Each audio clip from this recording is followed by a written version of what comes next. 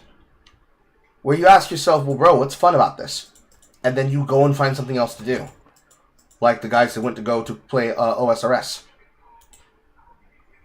Because what's keeping them here? Nothing. There's nothing left for them to do! Everything's trivialized. It's all dead. All dead.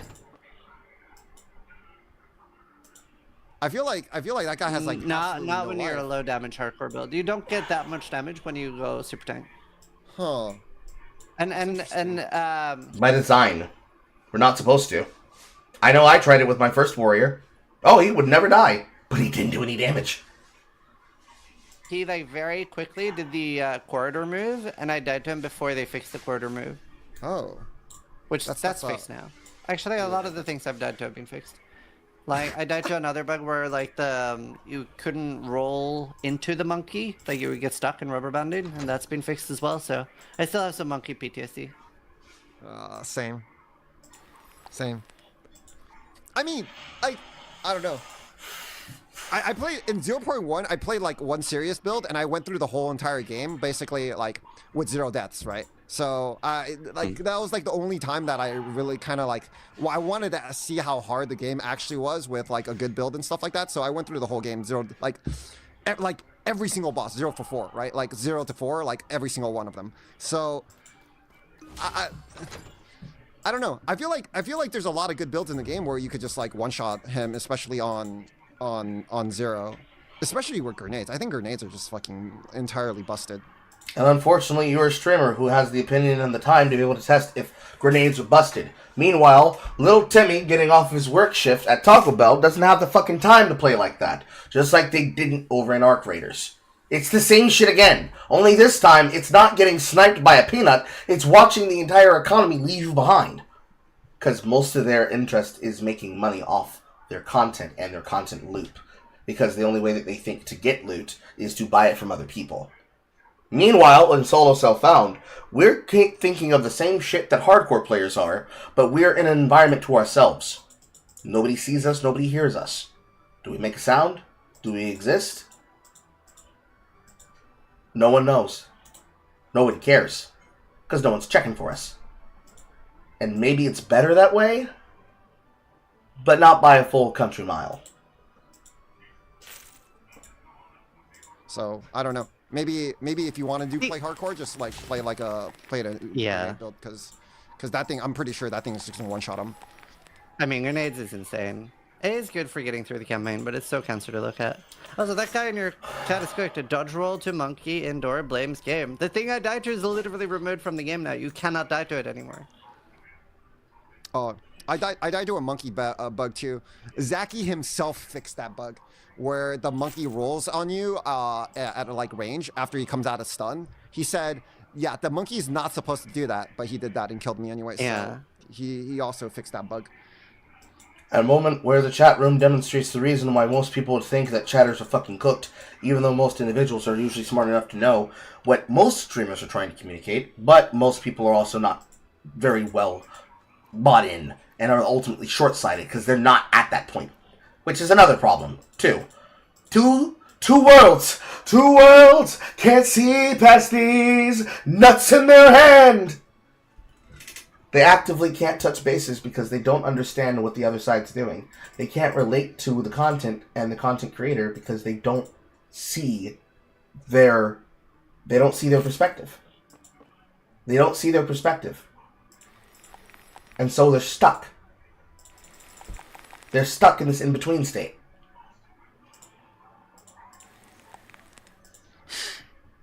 There was a lot of bugs in this game though. But okay, so overall still positive. That's good. I mean, I'm a little bit the same. I'm like 70%. Is that a good number? I'm 70%. Not like giga hype 100%. I'm around like 65, but 70. Uh-huh. Yeah, I would tend to agree. I'm the same way. A lot of people got really, I don't know. I think they got a bad taste in their mouth after seeing the Druid preview, and then hearing the density. Well, the thing is, I think they've always done that, where like their videos of gameplay is always anti-hype for experienced players because they're trying to show off the game to super casuals. That's interesting. How do you feel about jumping back? Because that's like a theme and they love it. Do you like jumping back in this game? Like I absolutely shit. Yeah, I absolutely hate it. No, I mean, it's on Wolf right now. Like you have to jump back on the Wolf to do your little cross slash. I freaking think it's like one of the worst things to ever play with in the. Yeah, I'm not a fan, and also speaking of Wolf, I really wanted to just be a Wolf summoner. I wanted to go like all in on like Wolf summons, but that looks like it's gonna be a really weird playstyle that I'm not a big fan of. Oh, because you have to keep summoning wolves on bosses. Yeah, I don't know. Did they even count as? Are they even scalable? I don't know. That's the thing. I know very little about it, and I hope there will be like a Druid summoner playstyle that is like, you know, you can just be like have loads of wolves out and have the wolves kill everything. But yeah, I don't know. It didn't look like it. We'll see. We'll see. Maybe they just didn't look like it, but you can actually do it. I don't know. We'll see. Anyways, I'm gonna get back to reading my patch notes if we're done with the chat. I'm gonna go eat. All right, enjoy. Kappa. It is the case of what always happens every time. Top tier, or rather, well-known Giga Juicer, asks Man of the People, hey, why is it that these things are like this? And they have to hear from Salt of the Earth, maybe the people are trying to play something different to get that people are trying to play something different. And they are the victim of being put in a position where they feel like they can't truly enjoy their experience. And it affects them, and it affects the background, and it affects their independence, and it affects their fun, because they're built into the hype around other people. Other people are suggesting these creators to them by their opinion and telling them, listen, you should be listening to them, they know what they're talking about. And then they say some head-ass shit, and you're like, no, you don't!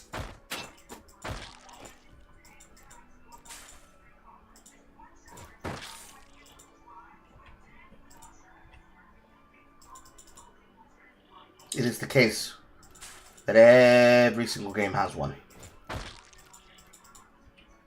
And sometimes, it's by design. They know that people don't see eye to eye with them. They know that people are playing on a casual level. They don't really care. They don't really care. They don't really give a shit. It's an afterthought. Always was, always will be. It's an afterthought. They are an afterthought. The discussion about the thing is an afterthought.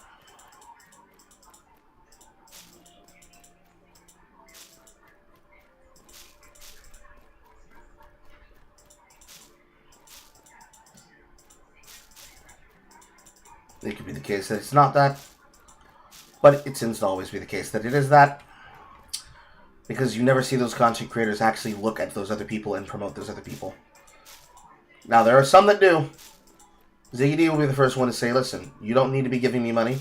I'm already rich. Give somebody else in the community money. But unless they have a name to give them, they're not going to do it of their own volition. And they're not going to support people that they think deserve it. Because unless they're told about it, it's not something they're going to look into. I find it really interesting and weird that that is the way that they look at it. But playstyles are playstyles. I imagine when it comes to disengage attacks, leap in, leap out, scattershot movement, teleports, blinks, constantly being asked to consider jumping into combat and then jumping immediately back out of combat as a hit-and-run playstyle is not the kind of thing people want to do. They want to drill, baby, drill. And they want to drill until they can't drill no more. And they would prefer doing it that way than the other way.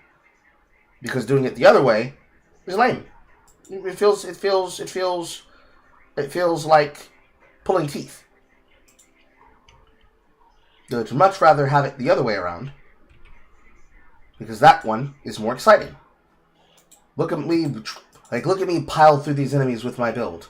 Look at me completely extinct them to my skill level. All fall to their knees in despair at my big, giant hammer as it smashes people.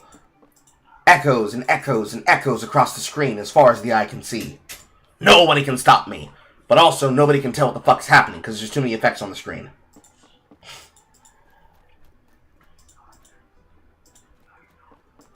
Same thing with bell builds. Same thing with most builds in general.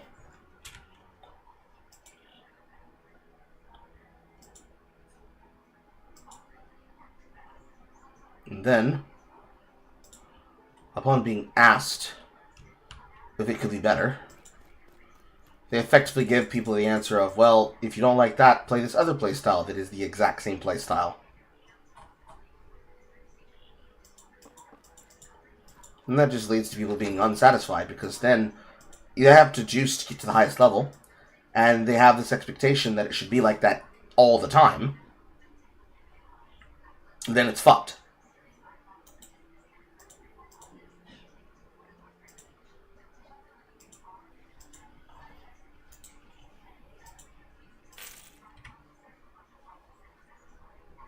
I need to go here.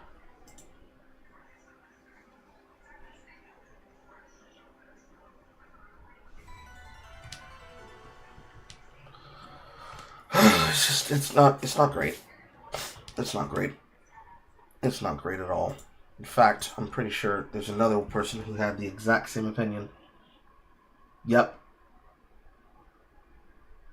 Which would be this one. Okay. Perfect case example of exactly what I'm talking about.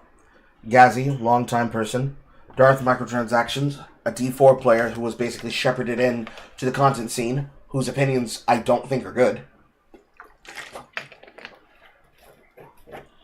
No idea who this person is, and almost every single one of them is tied to either Max Roll or to Mobalytics. Hi everybody, and welcome to Tavern Talk. I'm done. I still have no idea what episode we're on. Nope, lost track. Episode X. Yeah, episode X of Tavern Talk, where Darth Microtransaction and I, we call up a friend and we basically just say, hey, what's up, Moxie? How you doing? What have you been up to? And then we'll just see where the conversation goes. Welcome in, Moxie. How are you doing? I'm doing really well. Appreciate the invite. Thanks Been for chatting. coming. It's the day after the 0.4 reveal live stream, so we have a pretty good amount of easy topics at hand. You watched it live, right, Moxie? Yeah, I watched it live. All right, initial what's your initial medium reaction, surface level? I can't believe they took two things that I love, one that I never got the ability to experience directly myself, and the other that I loved doing because I love playing dot builds, which is incursion and synthesis. They put together one of the most interesting concepts a person could put together, and they did it in a way that was completely natural. No downsides, all upsides. Literally an absolute win. I do not see how this screws over anything.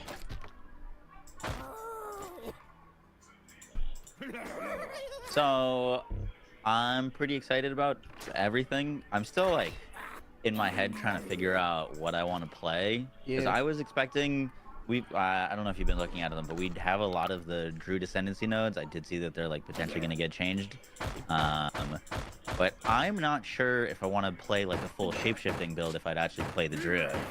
So Really? now, yeah. What? So now What's I've been your? looking at a lot of other stuff. What was the where first we end up. thing that you were? What are you leaning on now? Like, what's your? Gun to your head. You gotta pick something right now. Where you going? I don't know if it'd be good, but I think it would be fun. I like the wolf form, but like the gameplay showcase, the damage. Yeah, that's what kind of everyone's saying. It looked bad, and I don't know what you'd do for clear, but I was thinking like maybe you could do something on like the wolf form, maybe on like Invoker Monk could be kind of interesting. I was looking, and also maybe you could like do one of the, I think it was the Call of the Brotherhood or Whisper of the Brotherhood to convert all that's cold to lightning, and then do like a light. Hi, Ben. Fancy seeing you here again. Everybody has your opinion now.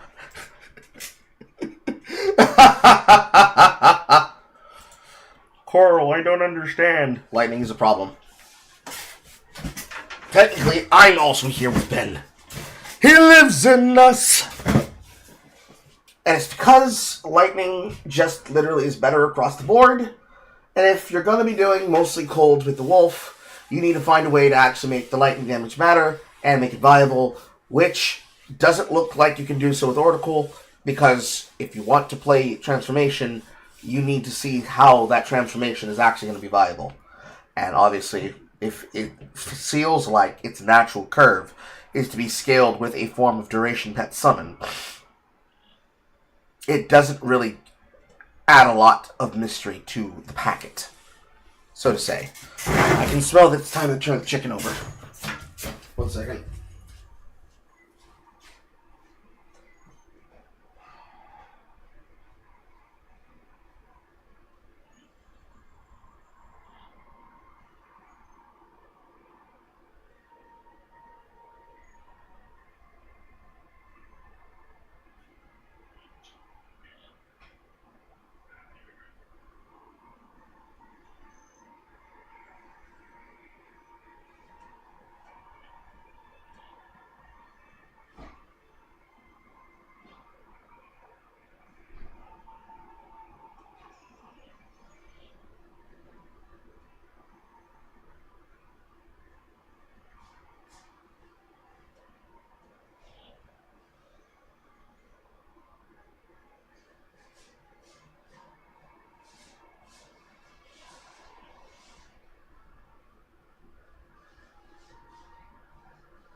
Okay, so from the top.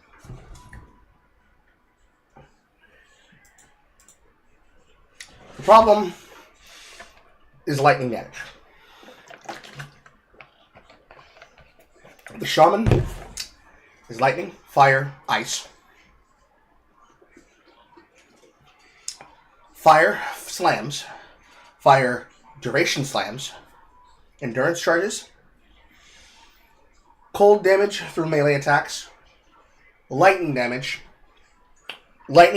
infusions, cold damage infusions, mark target, and mark target consumption hits. If you tried to say anything close to what Rue was complaining about,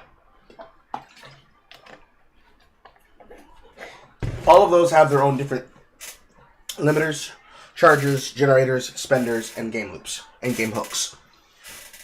Without knowing where the damage is coming from, and if it has innate base damage, or if it's based on the power of the weapon, using hybridized skills means you need to figure out where the base and the power is coming from.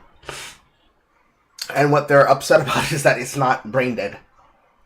It doesn't look like it's something you can just make into a one-button build. Like Lightning Spear. Looking at also maybe you could like do one of the, I think it was the Call of the Brotherhood or Whisper of the Brotherhood to convert all that's cold to lightning, and then do like a lightning wolf form. Could be kind of interesting. There's also the like Heat Shiver unique, which like the first attack on it had like a bunch of like more chill magnitude, would give you a bunch of free fire, and then maybe like go a weird like, I don't think it would work. We were looking at it earlier, but there's a charm that gives you your full rage on taking fire damage, and then Infernalist could potentially give you take fire damage when you're like reach max thing or when you deal a crit, and then you could do like a Infernalist with the demon dog plus the wolves and like igniting yourself to gain rage, to gain your looter blast. Like I don't know, there's a lot of cool things that could be interesting that aren't on Druid.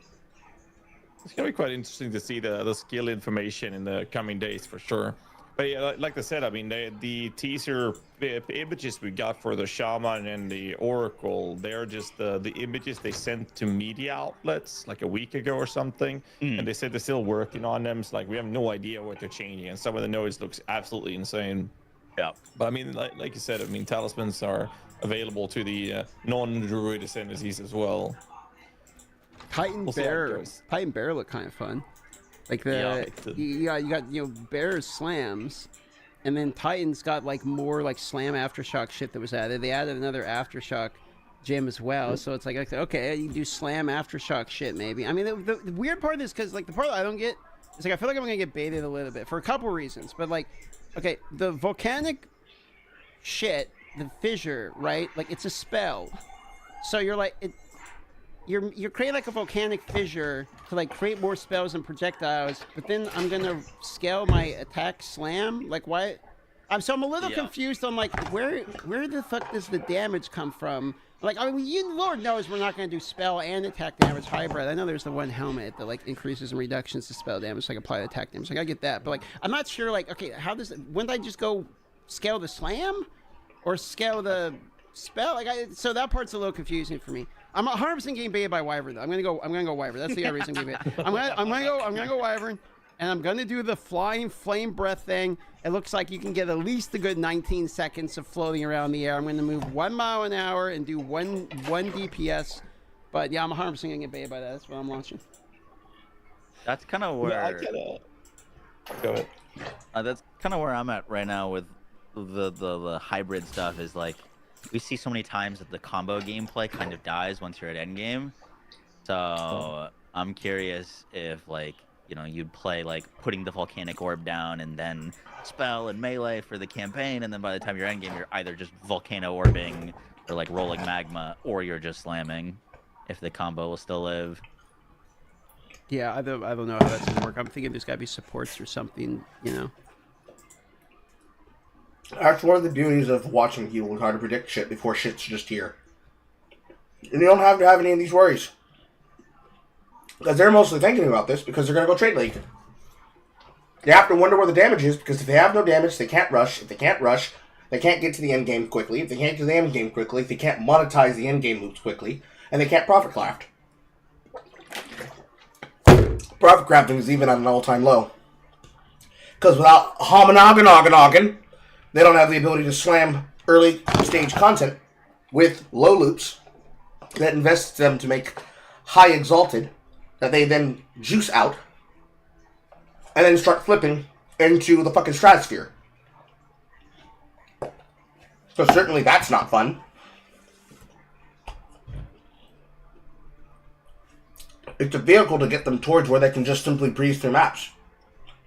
That can maybe make that right. I was curious when I saw the Wyvern flying. It's like, how much can I... Okay, what if I went Pathfinder Wyvern? So, like, the whole penalty of me having to fly is cut, like, immediately half. And then I can try to reduce it in other ways. Maybe I can get it where I can actually, like, just fly around the fucking map doing it. But then I came to the conclusion, is that not just incinerate, but I'm, like, 2 inches higher off the ground? Like, is it not? That's literally what it is. Like, yeah, so I'm kind of like, I don't know. I'm going to get baited still, but... But, you know, they removed the nodes on the tree that reduces the penalty for attacks while moving whilst attacking, right? And then they kind of buffed the Roa, surprisingly. But they did remove those things. So you can't get those things for free for the Wyvern either. Because, like, the Flame Breath is not a spell, surprisingly. It's an actual attack. Yeah. Yeah, so And I thought that was kind of odd. And it just felt like a spell thing to me. Yeah, I mean, yeah, I suppose, but it's... I think they're all attacks, because they're all, like, physical by nature. I was also kind of surprised that they... I know I'm the mini guy or whatever, but like, I was kind of surprised not to see a minion archetype for the druid. That was very surprising to me. What about nature screams necromancer to you, Gary?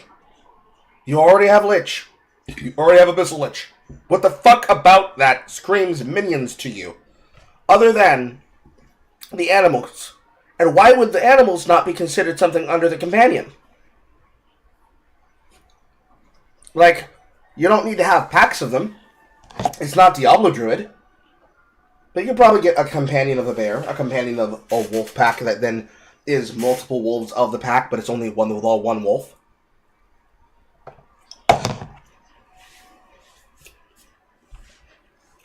I don't know, do you guys agree? Like, I expected it, and I didn't get it.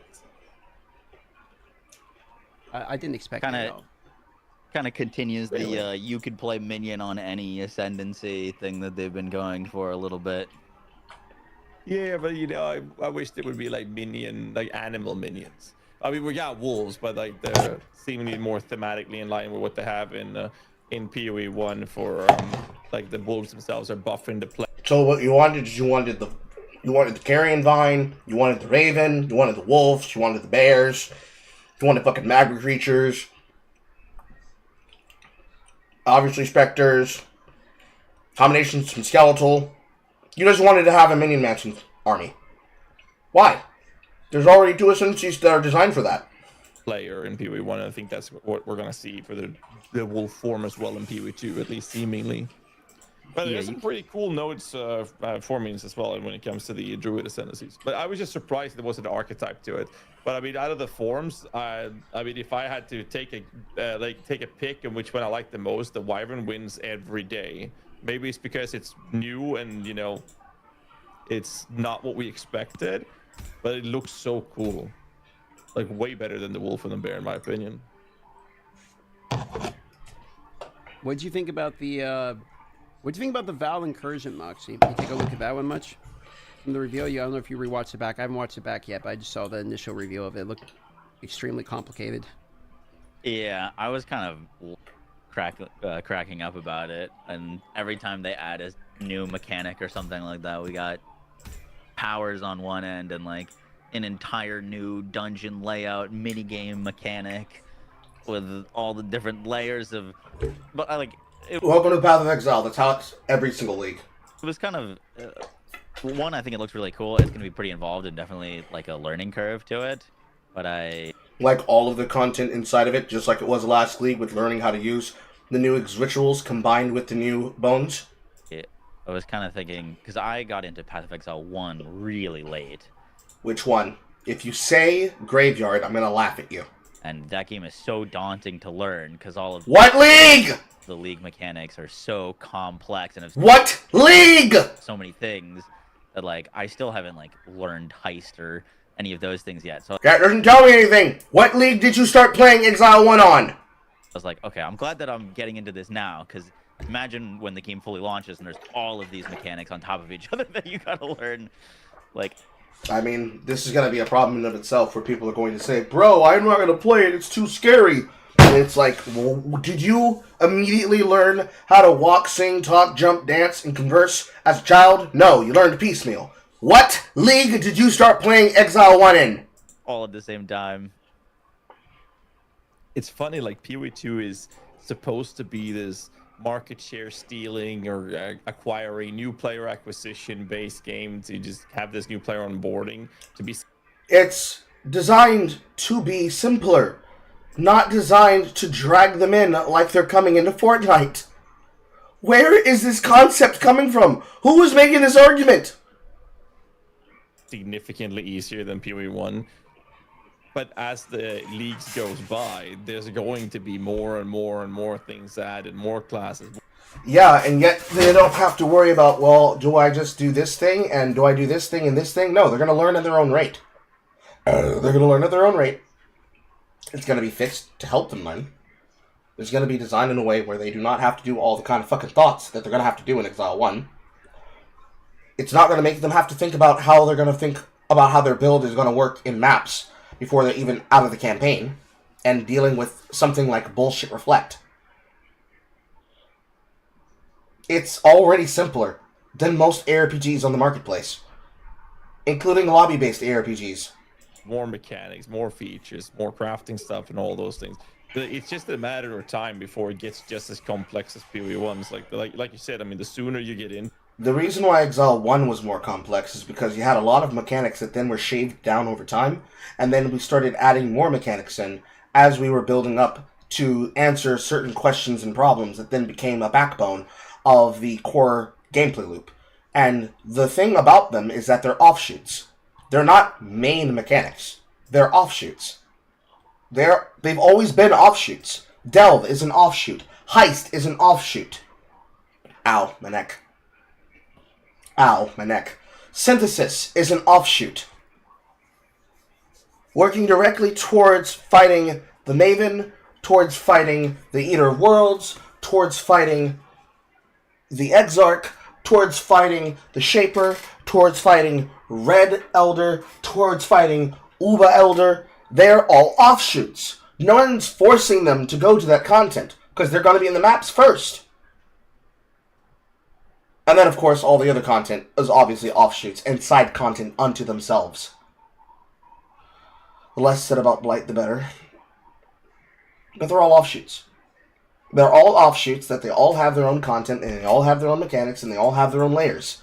Yet, it's probably easier to understand the layer of something like getting a Stygian Vise than it is to try and get a Darkness Enthroned. Getting the 2-socket belt that increases the effectiveness of the jewels and, or, in this case, the runes you're sticking into the gear is easier to do because of the fact it tells you, hey, this one's boots. Instead of choice paralysis of, oh, I don't have the best in slot that's available yet. I don't know what to do. You just put in what you have. Do you not have it? All right, time to look at some of that side content that you're going to go farm. Right now, we've got essences, we've got wisps, we've got waystone power, we've got strong boxes, shrines. Did I already say wisps? Essence, wisps, waystone power, strong boxes, shrines, rogue exiles, and corrupted maps. That's it. That's what we have currently inside of the base power tree of the skills. Everything else is an offshoot. You invest into it, you do the content for it. You discover it randomly in the map. You're no longer trying to overjuice everything. When you find a tablet, you take the tablet with you, you throw it in the map pool, you do some of the content. You slowly scale your way up. You don't start out juicing 3-way. You start out doing 1. Then you move to 3 lines, and you're doing 2. Then when you're capable of blasting that map, that's when you get the 3rd slot. If you decide to be risky, and you decide to just start boosting it like that from the start, because you know your build can handle it, that's one thing compared to another. New players aren't doing that. This is the streamer privilege showing. This is the streamer privilege. This is the how do I make effective currency, and how do I drag my entire chat room along with my opinion. You're just not reflect the reality of new players. It is probably better if, when that new player joins, they join a version of solo self-found that is better for them. Because unironically, that is the case of what every other fucking video game that is an MMO has decided to do. Especially considering I just finished doing my testing for MapleStory. Because that's exactly what they did. They created Heroic servers. Heroic servers being a rename of the Reboot server. The Reboot server being the place where instead of you trading with other people in the economy and basically being completely short out of the game because, hey, you don't have billions and billions of mesos and you don't have more whale money than you do time, so you can't outbuy them either. It is instead the one where it's, okay, you gotta farm. Every day. Figure out. Farm. Play the game. Learn the content. Become familiar with the bossing technique. Because ultimately, that game is a bossing simulator. You fight a boss over here, you fight a boss over there, you fight a boss over here, you fight a boss over there, and eventually, over time, it just it eases itself out. You don't have to go anywhere, you don't have to use anything, you can teleport, log in, go do the normal content, go farm all of the bosses that you can potentially push for right then, do Golics, attempt to farm your Golics pennies, attempt to get a piece of the Golic set that you can afford to put on your character, and then keep farming until you either get bored or you hit the 4-hour auto-harvest cap that exists for Ardenvale. Then make whatever you can and level up those base skills however you can with said content, and Bob's your fucking uncle. That is MapleStory. That is most MMOs. That is most theme park MMOs, with the exception of OSRS.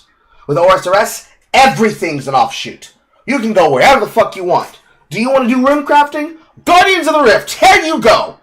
And that didn't used to exist. You had to do it the manual way.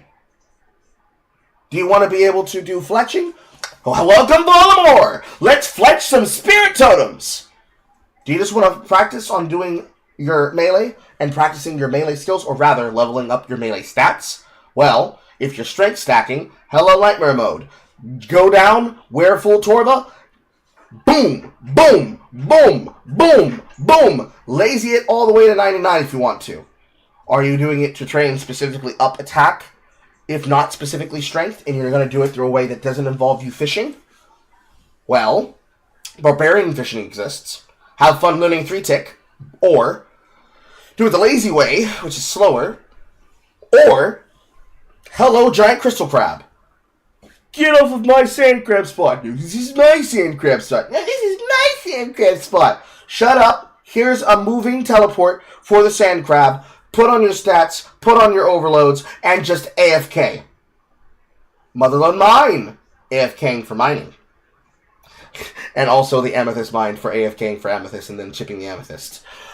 Shiloh Village mine. Do you need jewels? Do you need red topaz? Do you need jade? Pick, pick, pick. Pick, pick, pick.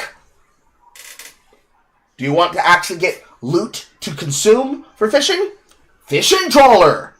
Do you want to go level up fire making and also fletching and also wood cutting without doing the new rework / new inclusion of forestry?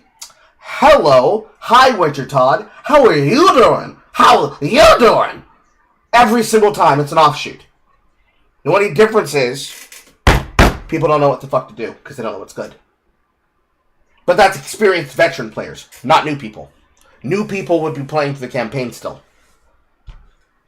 To it, the easier it is because you get to learn what's coming in 0.4. And once you learn that, you have that info. So when 0.5 comes, you don't have to learn that much. It's just whatever is new in the next league, right? You don't have to learn 1, 2, 3, 4, and 5. It's just what's coming in 0.5, right?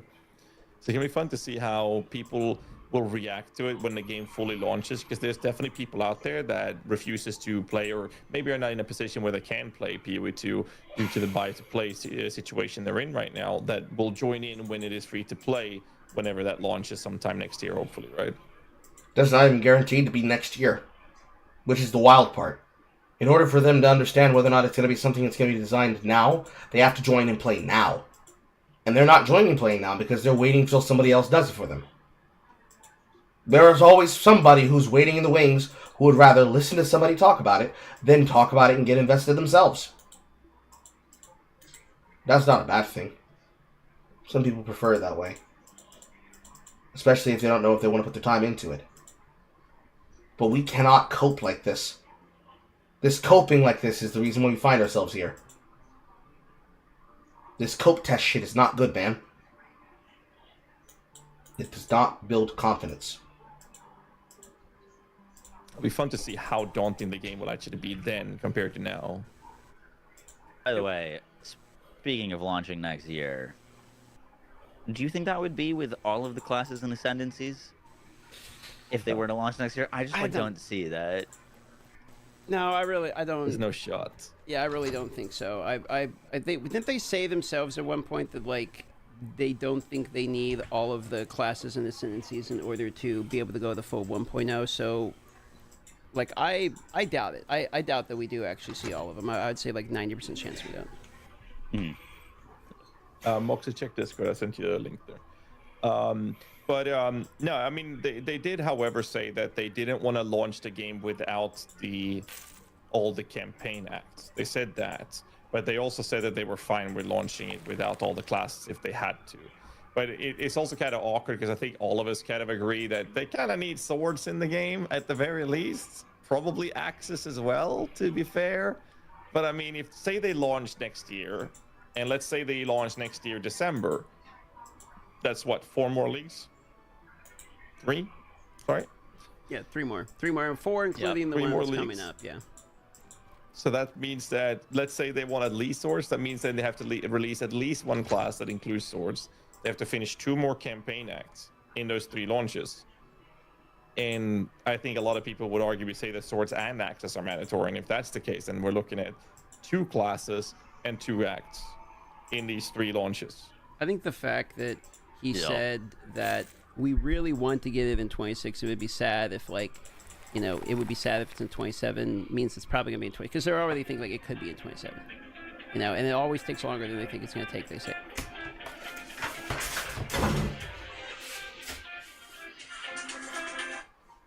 Hello? Okay. Give me 1 second. We'll be right there.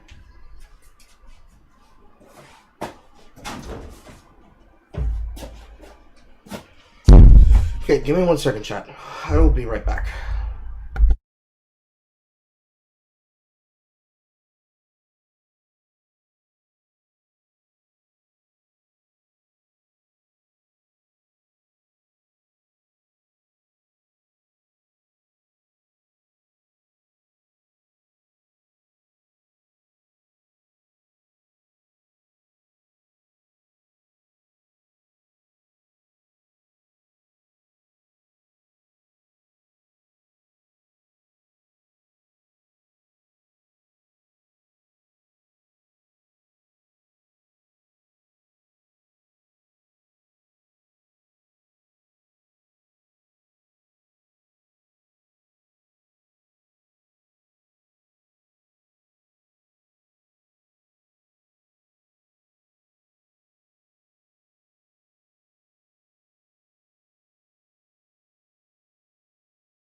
And I've returned. Star says hi. So, mental reset. Because it would be sad if, like, you know, it would be sad if it's in 27. Means it's probably gonna be in 20. Because they're already thinking like it could be in 27. It doesn't matter when they eventually launch the game. The problem with the game is that you have people that are going to keep saying a bunch of shit about the content. They're going to keep saying a bunch of shit about the content that represents a very, very niche view out of people that aren't touching grass with the rest of the people who are playing the game. And those people who are not touching grass have a worldview that is not reflectant of the rest of what people think the game is, should be, can be, or has the ability to become. And as long as those people are behaving that way, it makes it impossible for other people to get on the bandwagon, as it were. Because then, every bit of those views and those opinions reflect, best word, disillusionment. Other word, entitlement. Another word, selfishness. Another word, lack of interest. Another word, inability to really understand what the greater player base wants, needs, or is asking for. As long as that is how those places feel, it won't change anything. Not even a little bit.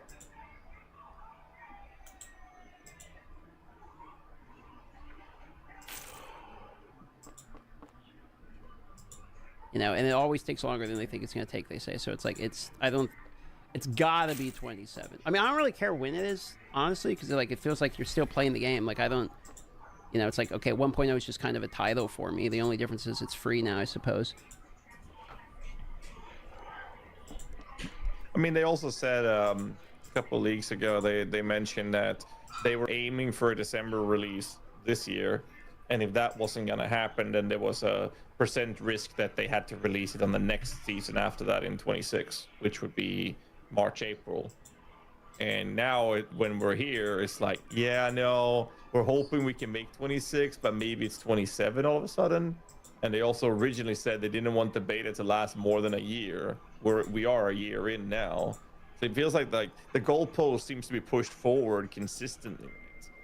But yeah. I mean, Jonathan did say that he's trying his best to like kind of, you know, slow down and be more realistic with it to himself, right? I believe something in those lines he said. And so when he said they're aiming for 26, I think that feels like a pretty high probability or likelihood that will happen. Because it, like, look at the time frames of the year. POE1 has the prime launch date of the year that is not Christmas, which is like during the summertime. POE2 doesn't have that. POE2 has before summer, March, April. They have autumn for like August, right? And then they have the best. This is probably the most disillusioned I've ever heard somebody talk about it, where they think the corresponding date of the year corresponds to the success the game will have. But okay, let them go off. Let them cook. Wintertime release. So if the best time frame to release the game full launch, if they want like this big, massive launch time frame where everything lines up, that would be a December release. So if they don't make December next year, are we going to see a December 27? That would be kind of wild. That's a 3-year beta. It's almost like Escape from Tarkov again. I do think that they definitely bit off a lot with the Druid. Like, I'd imagine or hope that like other classes are not going to be quite as like complex, as I mentioned, like the motion rigging of like all of the different forms plus all of the different skills. They like shift back and forth. I imagine that like especially took a bit longer, but yeah, it is very cool what they came up with. They basically had to make 4 sets of animation rigging because they had to do the base Druid and Motto, they had to do the bear, they have to do the wyvern, they had to do the wolf. So like I would assume the Druid took, like you're saying, an enormous amount of work compared to a lot of the other class. I mean, the other classes can't possibly take as much work, right? Yeah. Another thing to point out, did you both watch the Destin interview, the recent Yeah, I one? watched this morning. That was a good interview. I like that one. Yeah, Not it was yet. really good. Did you watch it? All right. No, Not to yet. spoil too much, in it, Jonathan says a sentence in there that hints that they had like another form they worked on or something that was in the background, far from finished, but something that has been worked on. Yeah. I believe he said something along those lines. Yeah. So DM, you remember that? Okay. So I'm not misremembering here. So I mean, clearly there's been a ton of iterations that's been a problem for the Druid to come to the fruition that we have right now, right? So definitely there's something in the background, and that might very likely be what we've seen in the data mine files be in the where tree form, for example. That's something that's hinted, but it's pointing to meta rigging data files that don't exist. So that sounds rather interesting. That might be, you know, another version of it that we might see in the future. But either way, like at least there's been dev time and work on making that function, and the rigging for it, the animations, and all those things, and then they're just not utilizing those assets that they spent a lot of time creating. But it's like you said, DM. I definitely think that the other, or Moxie, like the other classes that release won't have that issue at least. So I don't know how long these things take to make, because I'm not a game dev, right? Doesn't really matter. Whatever amount of time that it takes is going to be the right amount of time, because it needs to be functional for everybody.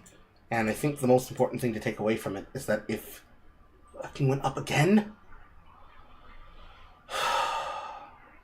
the most important part to take away from it is that if you keep giving people this expectation that they have to basically buy in, and they have to buy, sell, and if they don't come in early, that the game's just not for them, and thus every single person who plays that game can't find people to play it with, you're going to create a never-ending game loop where those people are going to get tired. Really, really tired. Tired of playing alone. Tired of not having anybody to actually communicate with because their communities don't exist. There's got to be more. Like, there has to be more. There has to be more that is waiting for people on the other side of the barrier. Because as it exists, it's holding people away from the content. And from fully vesting themselves. Do you have any like experience with that, Mox, like game development or something like that in that era? No, not really. I've like consulted on games, but never actually been hands-on on dev. I actually had a question for you, Darth. You visited GGG, yeah? Yeah. Do you know? I'm actually curious about this.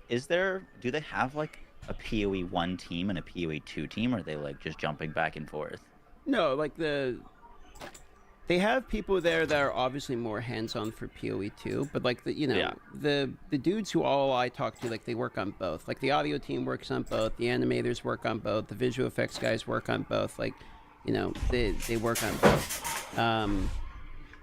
There's you know, I would say there's, you know, more of a focus on the one depending upon the league it was in. Like when I was there it was just before 0.3 when I was there, or not.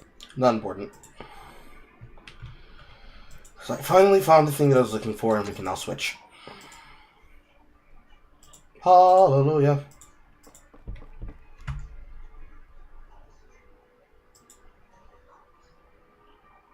But before we leave, the thing that is most important for an incoming league, especially when it comes to these divergent views of people basically saying the new class is going to look like dog shit, the new class is going to look like dog shit, where eventually they're going to play the class at some point and they're going to copy the build off of somebody else probably, and they realize, oh, actually, this shit's cracked. Same as it ever was.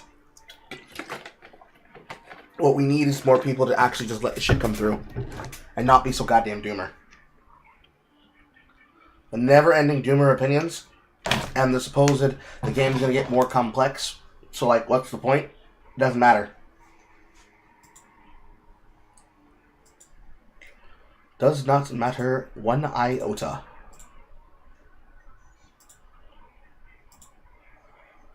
And now, the malting session. Boop, boop.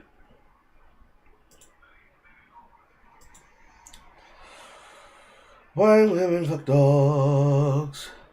Why women fuck dogs?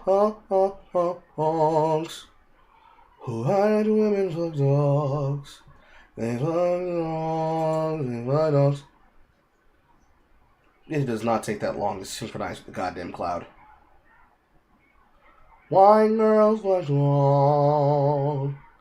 Wine girl, what's wrong?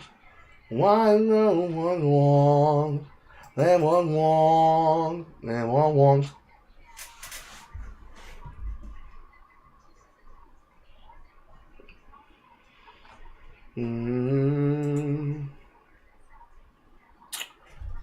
There we go.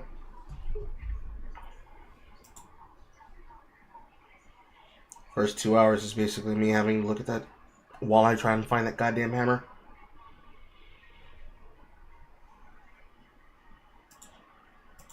Only the most normal from a Carl.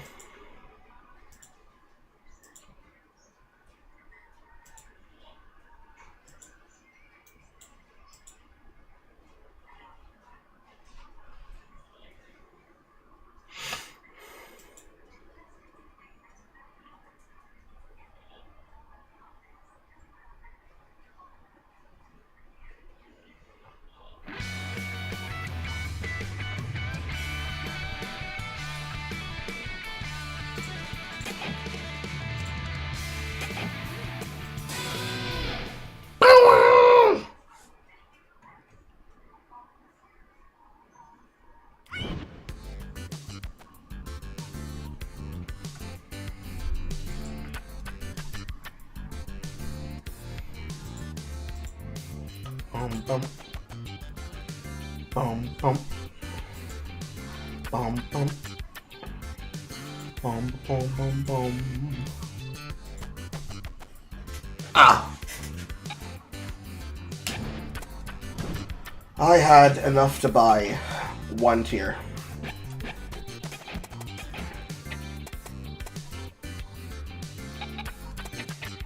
And it was this consecutive melee.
A little bit more lag than yesterday.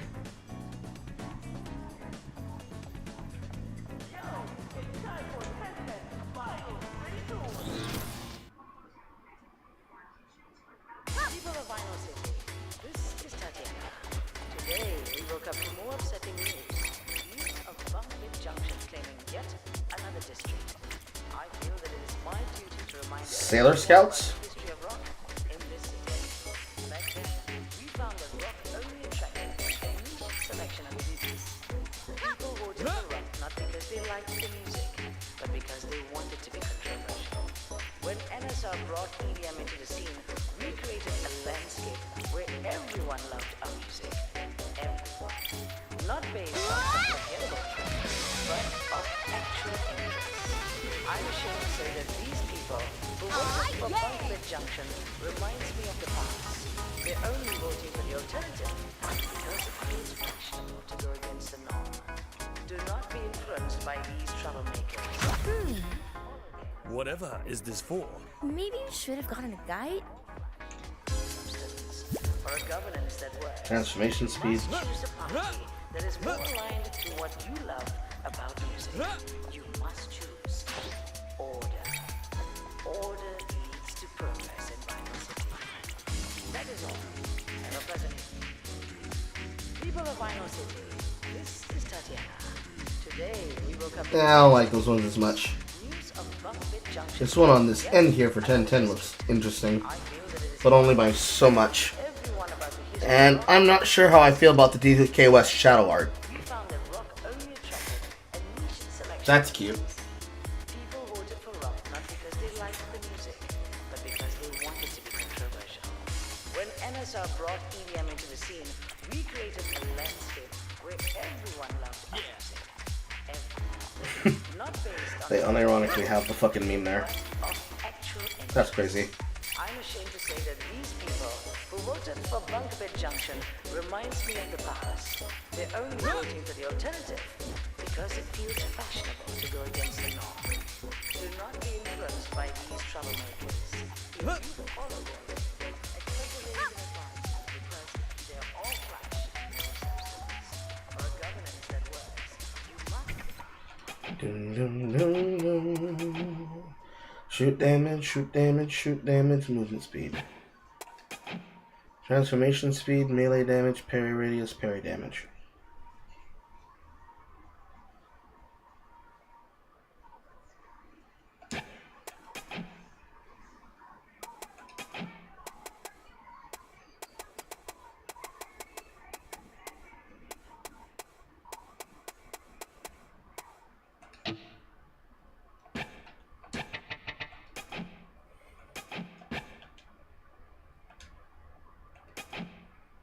That probably feels better. And then again, how many bars does that take?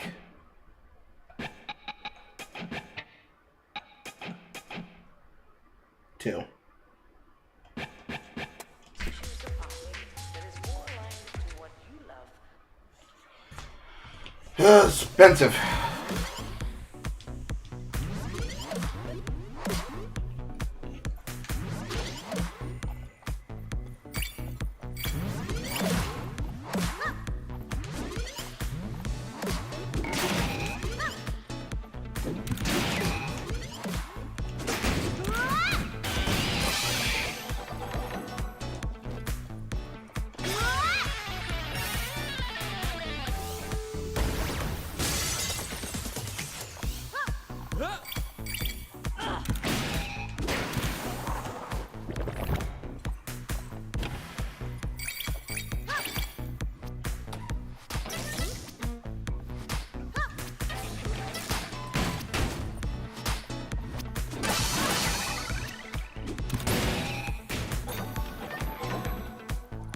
Leave this to me.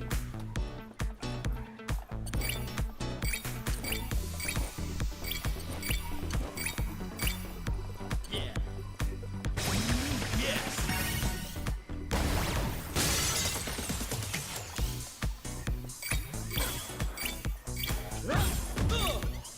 Double jump.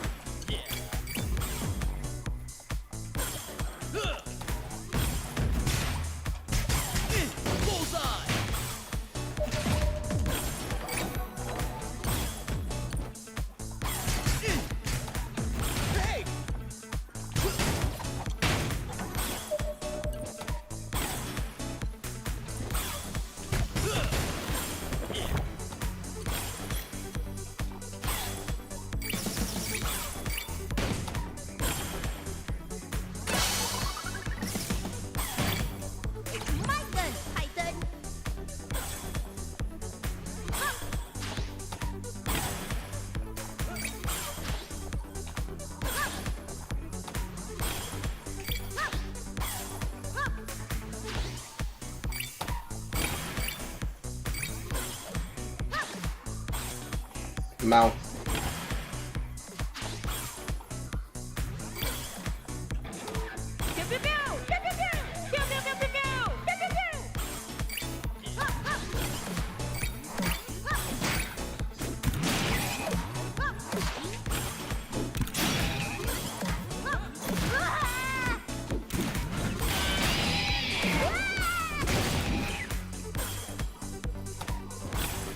Rob.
boom, boom, boom, boom, boom, boom, boom, boom, boom, boom.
Leave this to me.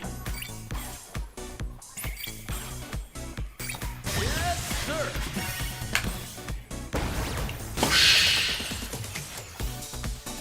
Solo. I didn't press that.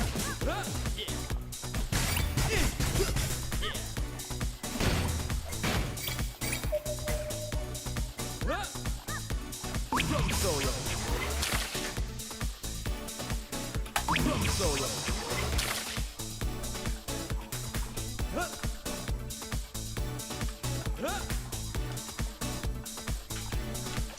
How's that? Solo.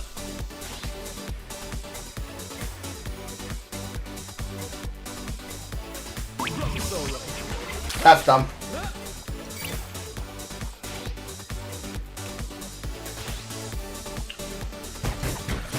Lightly tapped, and it immediately works.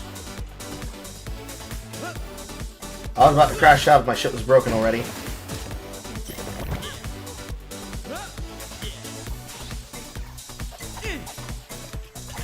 Solo.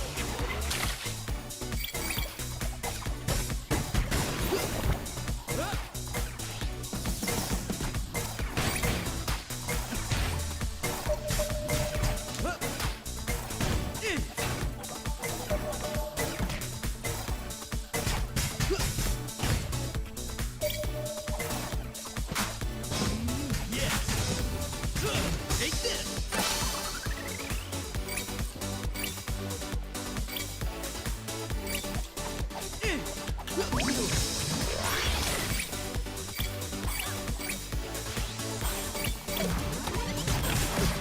Bullseye.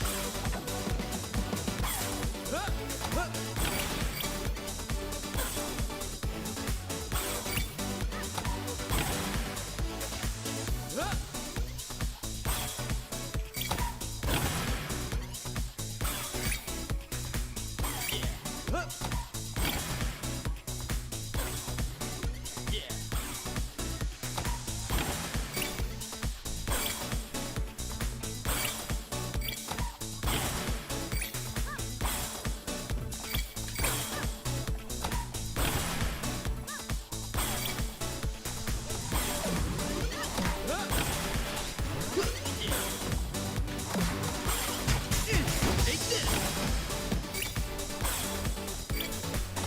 How's that? Solo. Solo. Fucking hate. Rim shot. Take this.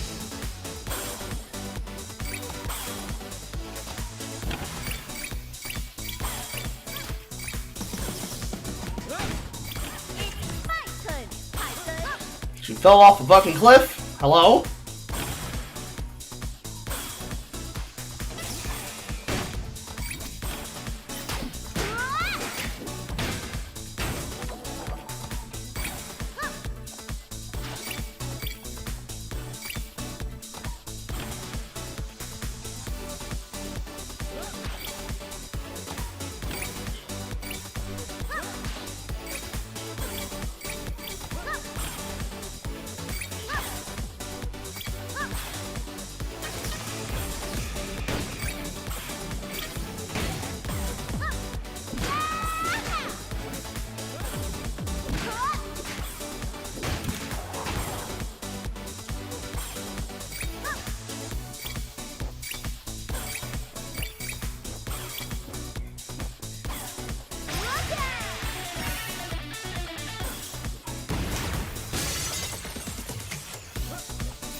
Okay, so it's a merengue beat.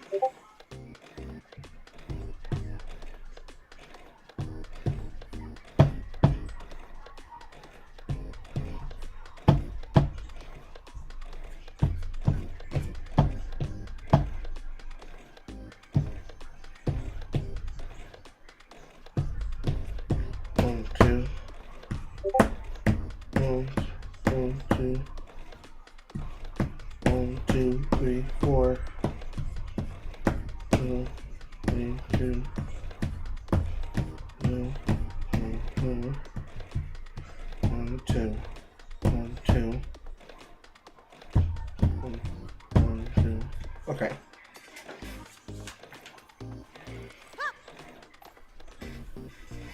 Your flying circus ends now, 1010. Oi! We're crashing your party. Hello? 1010. Look, boys, our one true love is finally here. Let's be the ideal boyfriends and give her our utmost attention. What? Attention! Wait, why are we saluting again? We salute you for gracing us with your exotic beauty, your lustrous hair, your beautiful gaze, even your lips, which form that radiant smile. Our breaths are stifled. Stifled, stifled, stifled, stifled. You think you can sway her heart that easily? She's not going to fall for those cheap compliments. You tell her, May. May?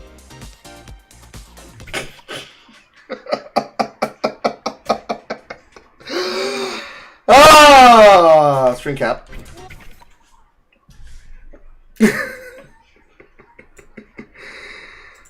Oh, that's funny. That's actually funny. And into the memory they go.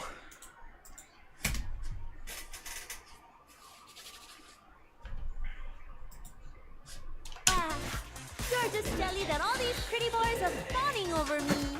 May. Did you hear what they said about my lips, though?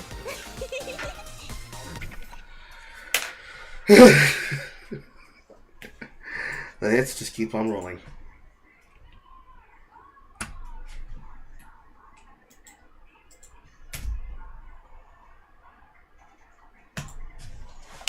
What have you done to her, 1010? God damn it, the expressions are on key the entire time. Every expression is a key. Such heat. Haters gonna hate. When we show up, we get the sexy mission done. You better put on your tactical thermal goggles because we're gonna bring the heat!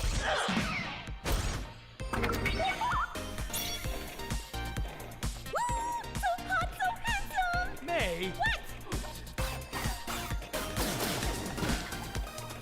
Actual parry notes in the beginning.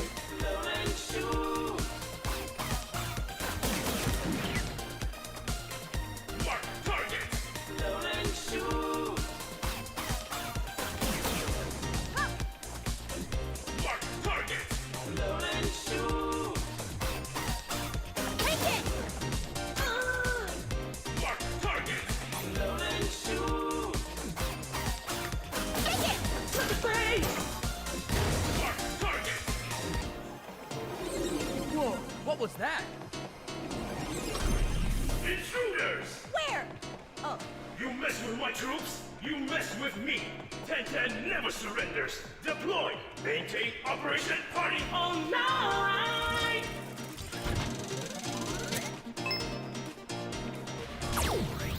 Baby, I'm electrifying. Electrifying! And my bullets are gone. They keep coming. We're better off chilling with these handsome robots and taking out their crib, and after that we can have a jacuzzi party with them and... Okay, that flying factory has got to go. Horny. Fire! 1, 2, 3, 4, and jam! Mark target! Fire! 1, 2, 3, 4, and jam! Mark target! Take it! Fire! 1, 2, 3, 4, and jam! Troops to the sky! Fire! 1, 2, 3, 4, and jam!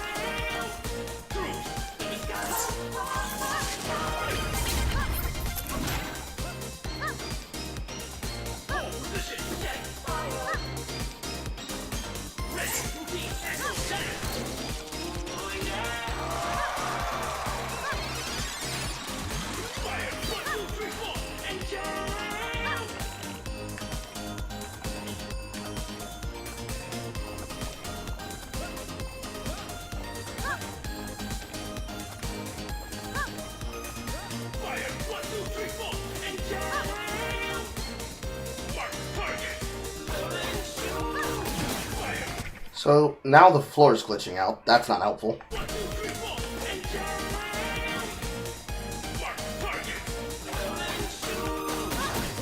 Unless it's by design, in which case, why?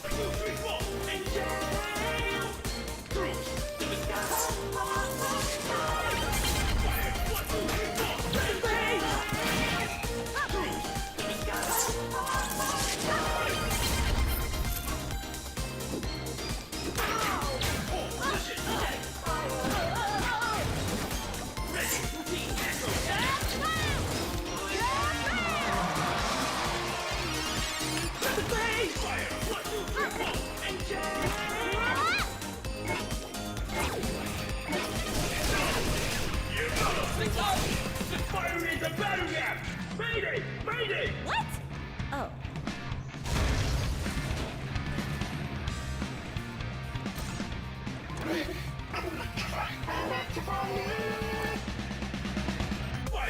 Oh no! He's no longer handsome and sexy and gentlemanly and... Good.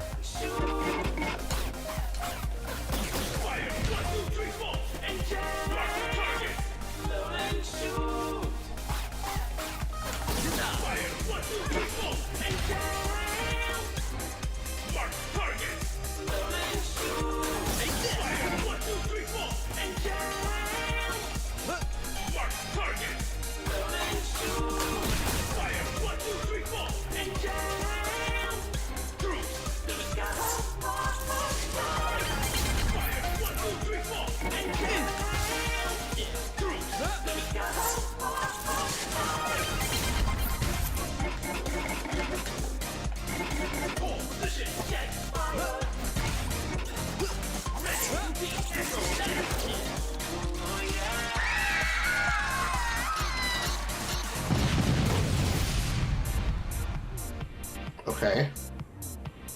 All right, good work. I think we're done here. Or not. As long as the flag of rhythm stands, I will keep on fighting, commencing all kill protocol for NS9!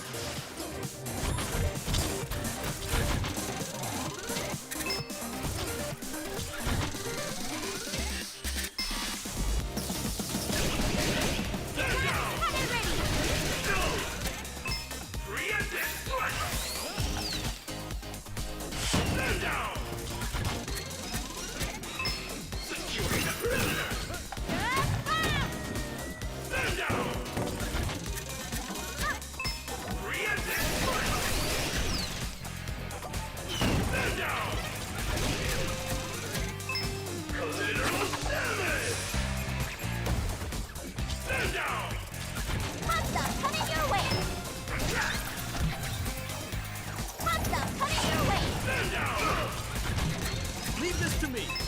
Securing the perimeter! Stand down!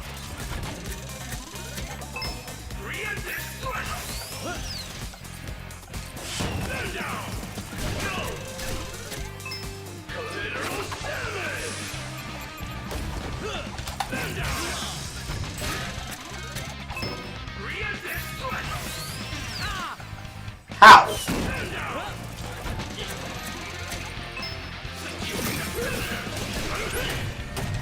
There's only one way to end this. I don't know if I can do I need to find out if that's parryable. this, but okay! Red light! Green light.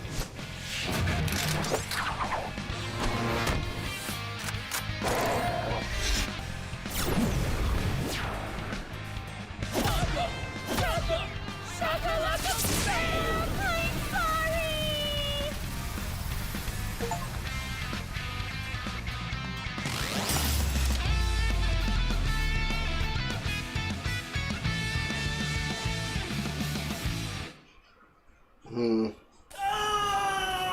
This one I did not like.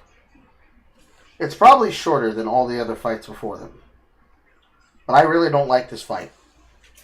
The neon colors of the hard red and the hard clashing magenta confuse for pink. This needed to be recolored. Maybe Tron colors. Something. But not this. Abandon ship! Abandon ship! You got me, soldier. You got me good. Go ahead. Finish the job. We're not here to finish you. I know you broke Inu's piano. You're here for my factory, aren't you? Just do it then. Do it! What are you talking about? I just want to... Fine! Go ahead and break my troops. But know that you'll never break my spirit! Do robots get injured? How is he even coughing? I'm a cyborg! And the coughs? The blood that I spilled through my mouth? Mouth? I do it for NSR! Okay. We're just gonna head home now. Home? I remember what home was like. I dream of a day where the children can run innocently on the streets again, their eyes glittering with jubilation. So I made a promise to myself, a promise to bring peace back to my people. And until that day comes, I vow to serve this city with my utmost dedication. Because that is who I am. I got soul. I am a soldier. Oh, what have I become? I have changed so much. The things that I've done in the name of NSR, I would not wish it to my worst enemy. When I... Hey! I'm talking to you two! Where are you going? Do you think what you're doing is right? What is it that you guys fight for? What is it that you guys want? Well, I don't mind a sign poster of 1010. May. Okay. Hold on! I have not reached the part about my deployment to the Ascot faction in 68! It was an unforgiving journey through the ridges of Kawan. This is not funny. The chill was enough to brittle the spirit. Fortunately, it's gonna fucking end itself. Of any battle-hardened warrior. As I trudge through the mountains with only my compass and the parachute on my back.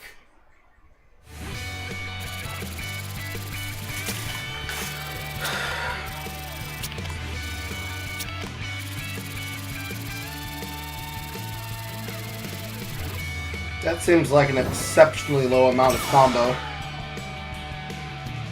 Like an exceptionally low amount of combo.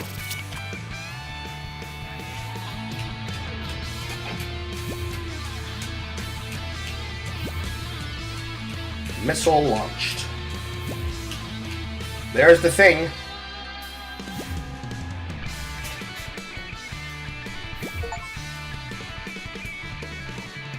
Boom, boom, boom, boom, boom, boom, boom, boom, boom, boom, boom.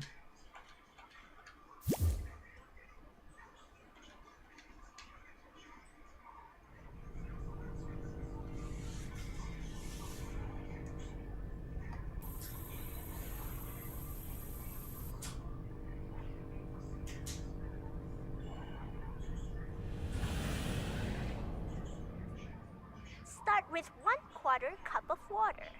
Bring that to a boil and add your aromatics, which consists of 2 cloves of garlic and 2 shallots peeled and cut into quarters, some red pepper flakes, very essential by the way, and 6...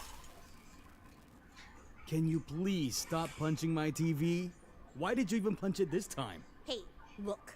I've already scrolled through all the channels and I couldn't find a single news about NSR. And that means destroy the fucking television?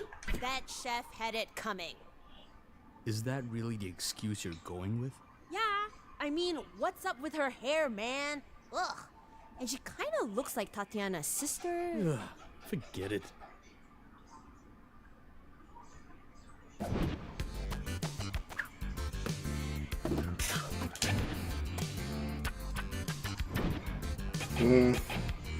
Not a lot of excitement there.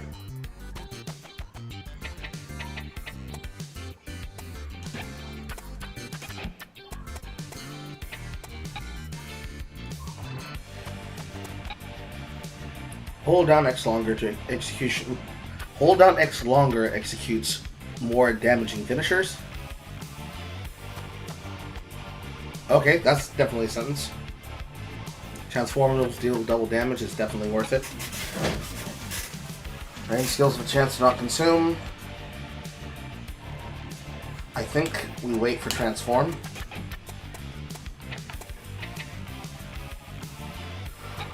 Bam!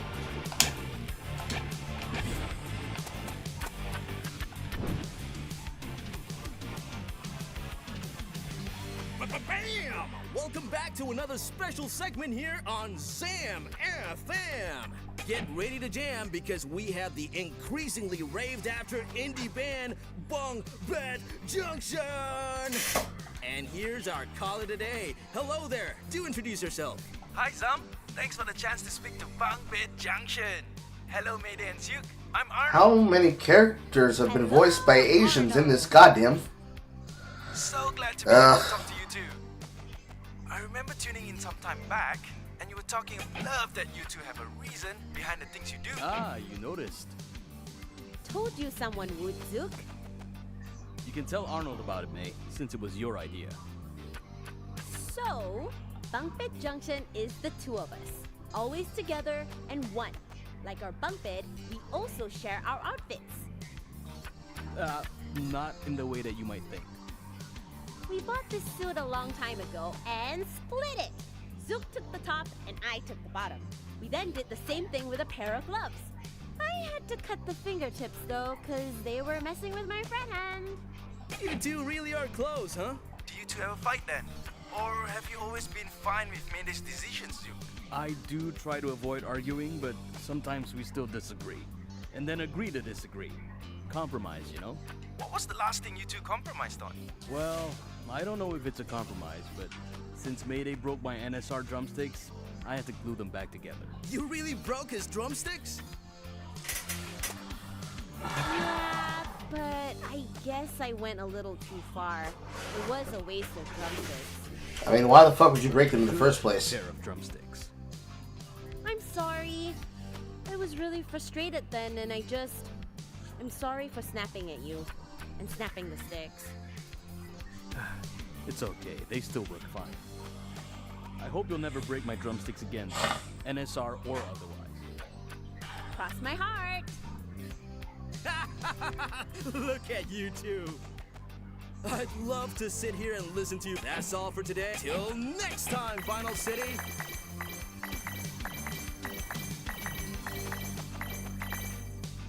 We combo finisher damage. That's worth it.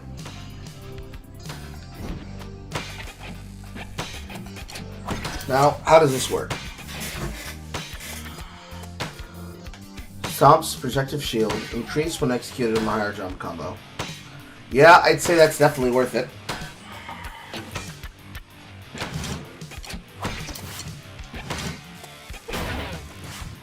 And this warship guided missile. Okay. But how much damage does it do?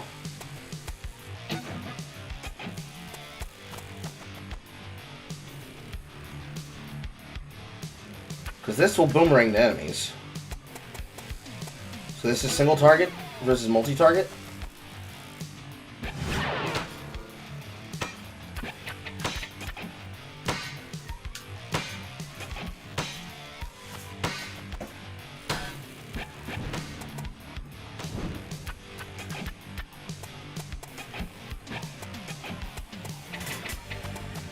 That wasn't enough.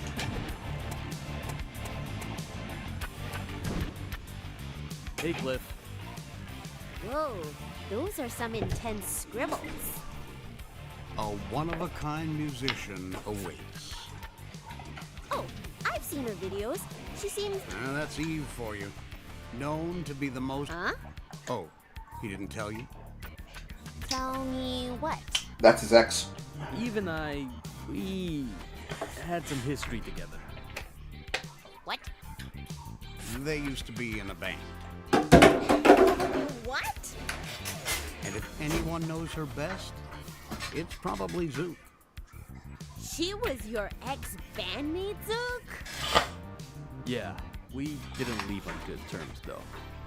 Now that rules out the possibility of dropping by as a visitor then. But don't worry, I've got a plan. There's to be an exhibition at her gallery. She'll be there, so head over and I'll make sure the security system won't be a bother to you. And please, be careful. Eve is without a doubt the most dangerous artist NSR has to offer. There's a reason why Tatiana keeps her as the CEO's right-hand woman. Got it, Cliff. You ready, Zook? No. Zook. Oh, yeah. Funny. Female, 27. Charter of Dream Fever District. Psychedelic dub.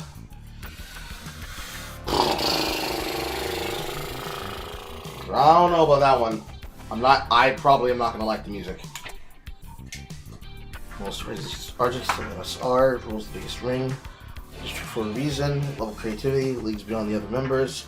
As NSR's first artist, help put the record label on the map to lead to the eventual rule of Vinyl City. Difficult to interact with because of personality. State of mind, exceptionally dangerous. Do not panic, your stress is worth your protection, remain calm and adapt. Once you figure out her gimmick, then winning is surely a possibility. I need to pee.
Alright, let's check out these fucking cassettes. Certainly one of these collectibles has good, interesting news about what the fuck that guy was on about.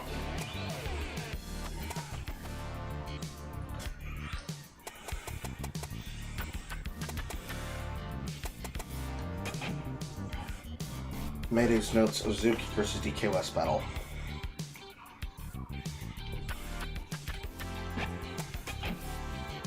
More notes of DK West battle.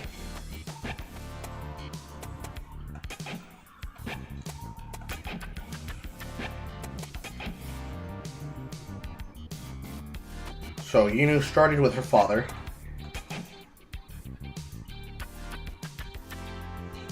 And then the father got sick.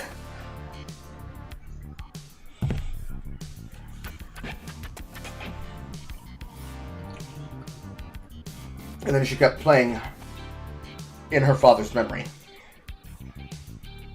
With her explaining the overbearing nature of her mother, because her mother was heartbroken that her husband was dead.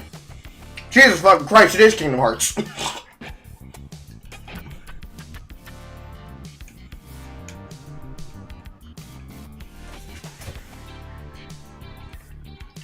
Vintage master musician figurine. The figures were built upon imported fashion dolls.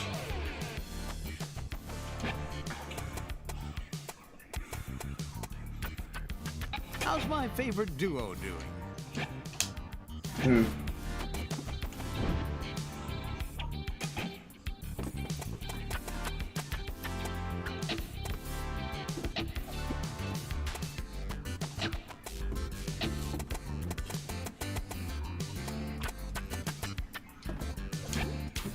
Okay.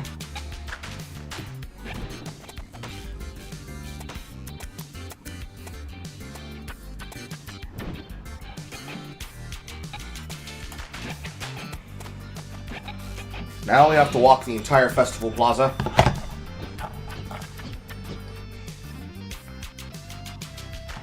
Now that Transformation 3 is on the table.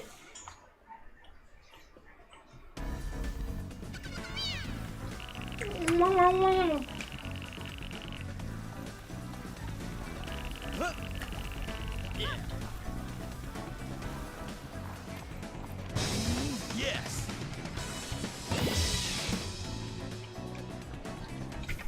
Shoot damage level 3.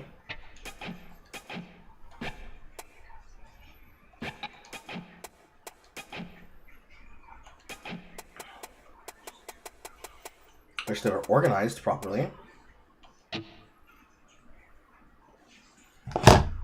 Range normal damage. 44.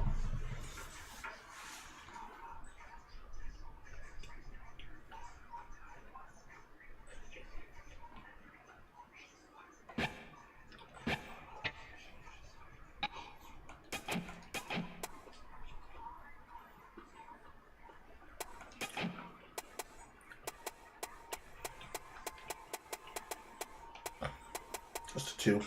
Okay. Shoot damage, melee damage, parry radius, parry damage.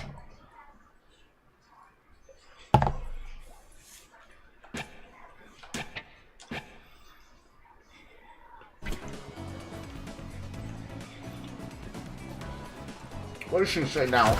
Hello, me. You too! Not one step closer! What about Not even that!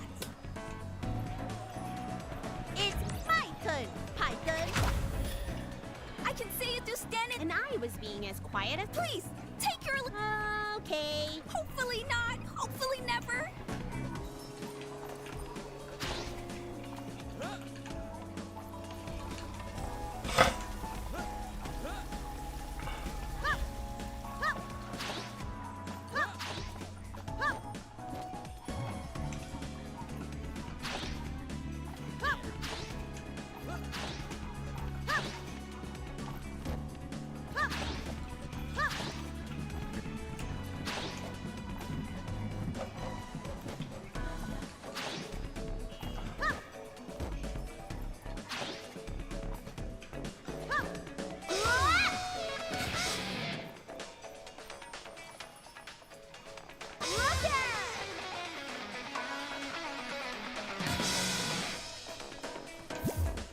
Hand mirror?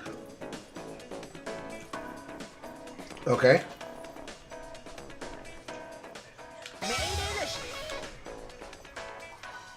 Or open that.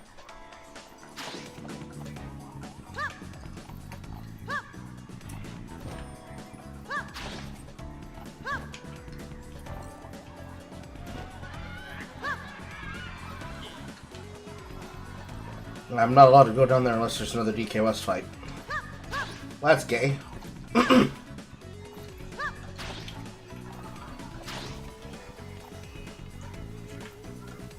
Boom, boom, boom, boom. Boom, boom, boom.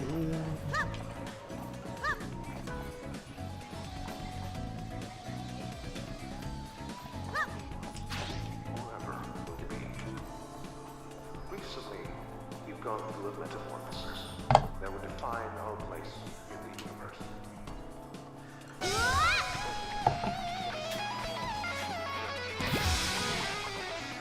Very nice.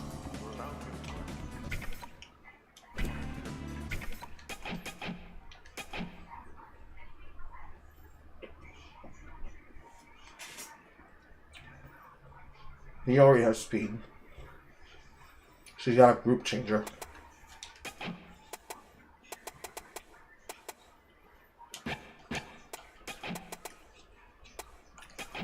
I'll give him 3.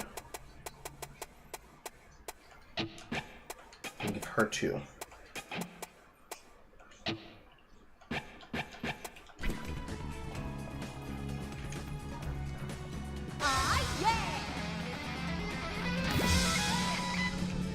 Very nice.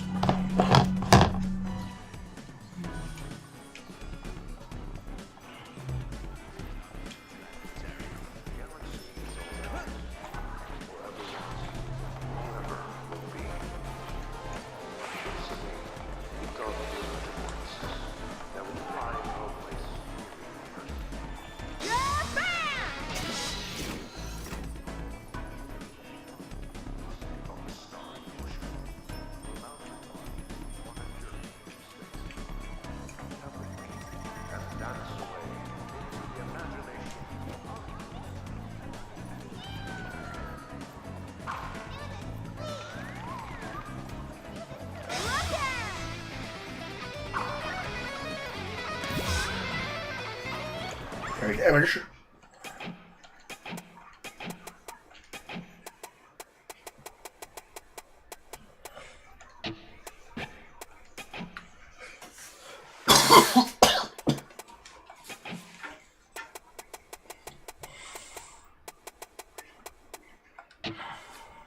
Am I happy with that? I suppose.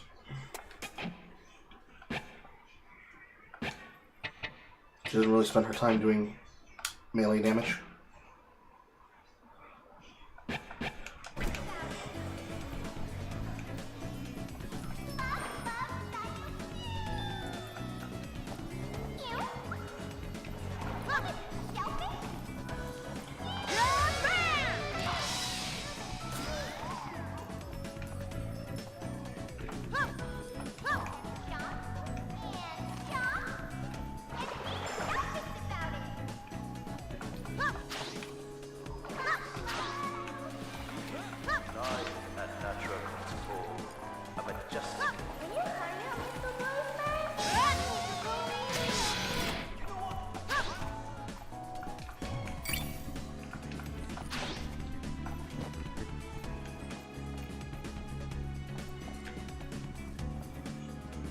Already have these. Did I add that one?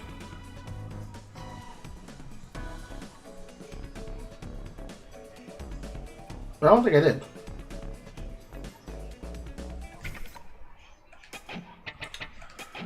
It'll take me a second to find them.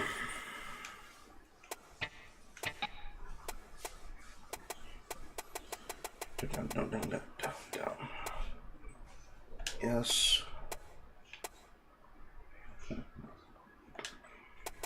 Yes.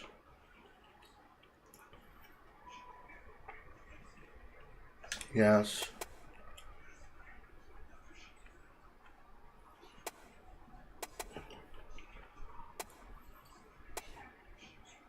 Yes. Mm-hmm. Mm-hmm. Uh-huh. Uh-huh. That's adorable. Also good. It's got its appeal. Yes. Yes.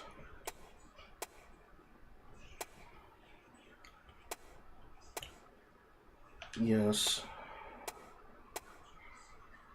Yes. Yes. Yes. Yes. I suppose.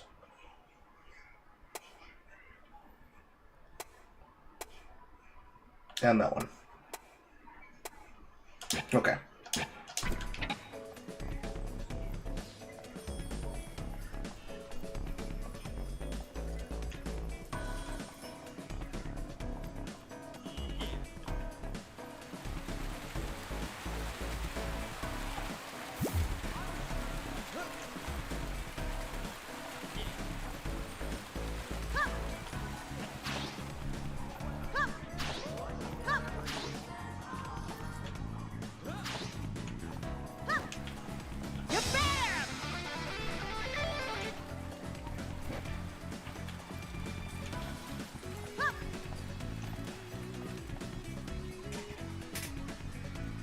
don't remember getting that one at some point. These ones I do.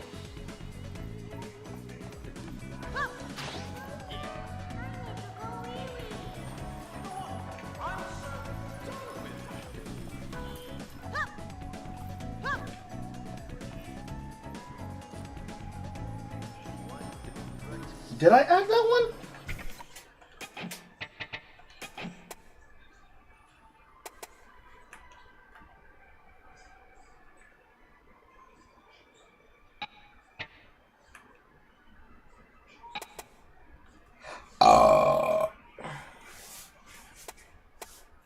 It's not like I can find them by code.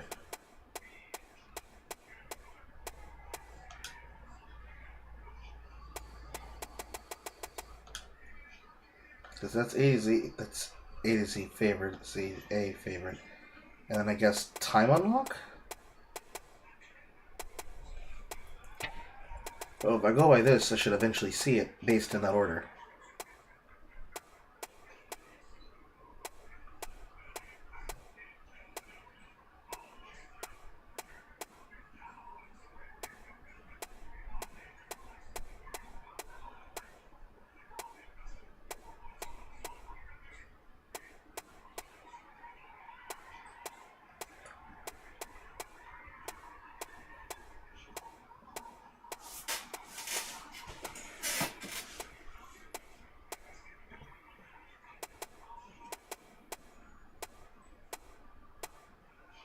There we are.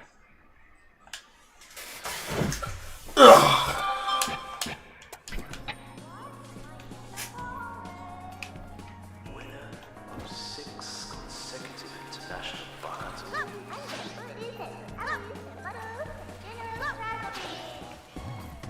General Shortage down before me as an NSR artist. You knew, live at Natural Concert Hall, a majestic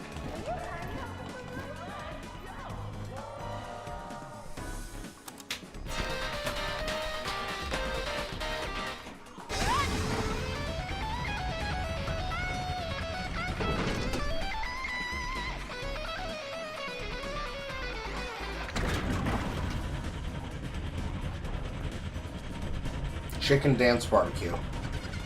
I'm out.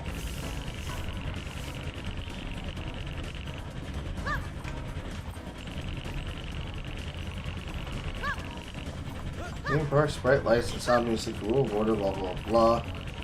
Audio scoring behind me. 10 Pins music is rubbish. Get to district, get to Edenfall Gallery. And now we go down and we master. I plead for everyone to not work your way in the dark. Switch on your headlights. See the hazardous path that these reckless rockers are paving for you. They're dividing our once united road. I foresee riots erupting throughout the streets. I pulled the trail out. With the renegade underground rapper, it was not a pretty sight. And to make ends meet, there is more to an performances. What good is there if they're... Hey, show. Hard mode. Do you think you have the moves? Not fight. Order. Order leads to progress in my city. That is all.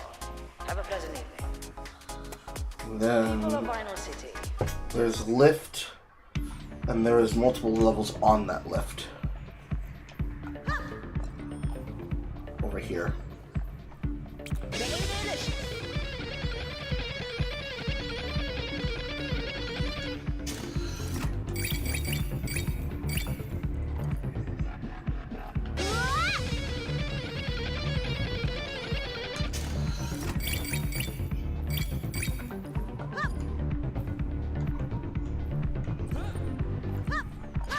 I expected more.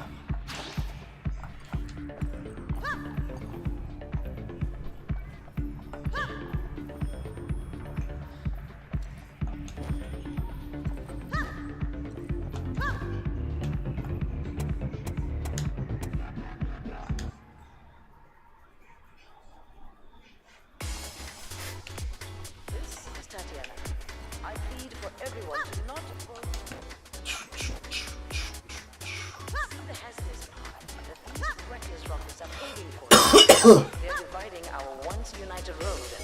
Should we allow this to continue, I foresee riots erupting throughout the streets. Remember, we've seen this happen before with the renegade underground rapper. It was not a pretty sight. And to May Day too, if you're listening, know that we will not be defeated by your shenanigans. We are here to run a city, not to watch your circus show. You cannot fight order. Order leads to progress in Vinyl City. That is all. Have a pleasant evening. People of Vinyl City, this is Tatiana. I plead for everyone to not work your way in the dark. And there wasn't anything hall concert, right? What was there?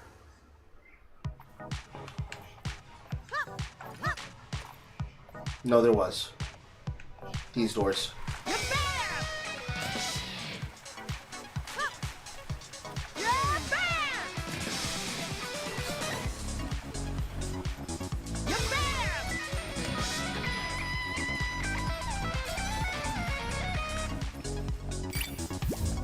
Shoot damage.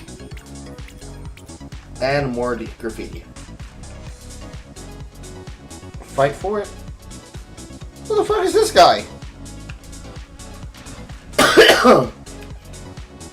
That one's cute though.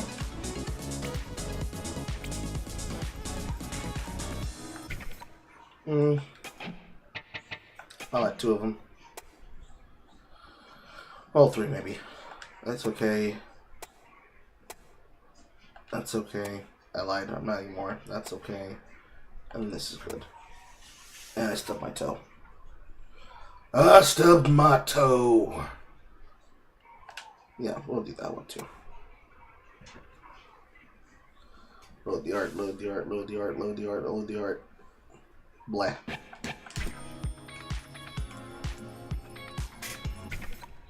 One out, one out.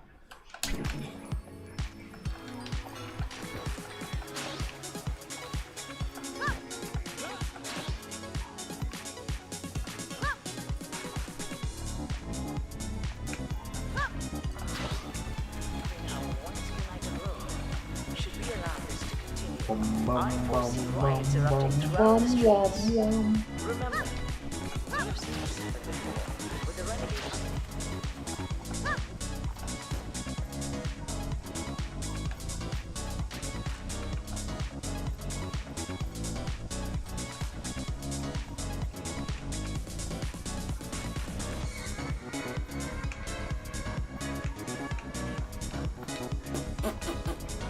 Phone booth, phone booth, phone booth, phone booth.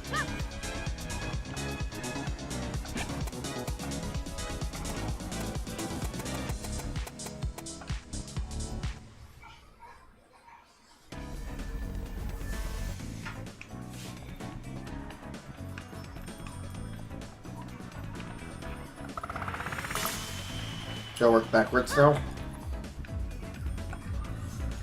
Former street sirens. Powers making stable in your cities on other ways to promotional bots like this. They won't even make new service bots, but they're willing to turn the old ones into promo bots. Lame.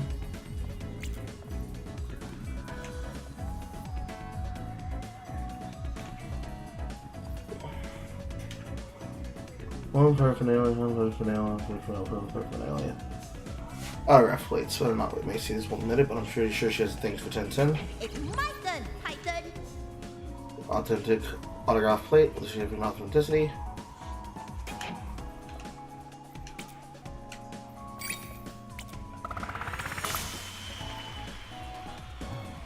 Wonder how second dog she gets.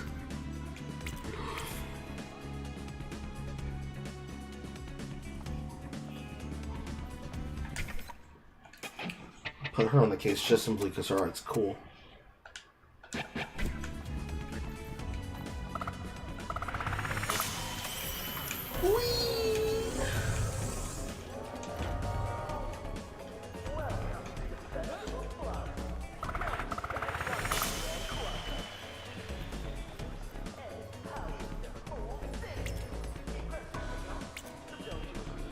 That one looks nice.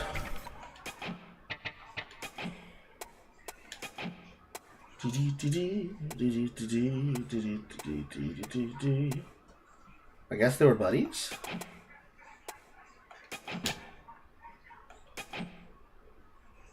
Ew.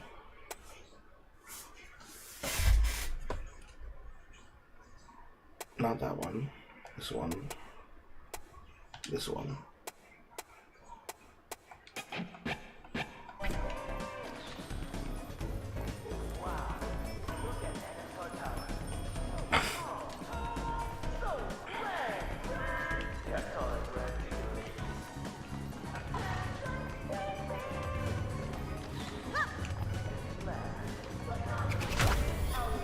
You're a little bike. This area's off limit. Whoa, take it easy there. It's a parachute lah, Missy. One day, I'll join the Air Force. Air Force? Sorry to burst your bubble, but Final City only has a navy. What a joke.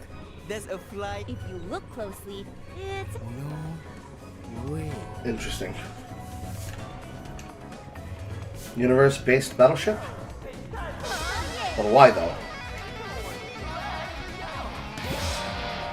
Combo finisher damage.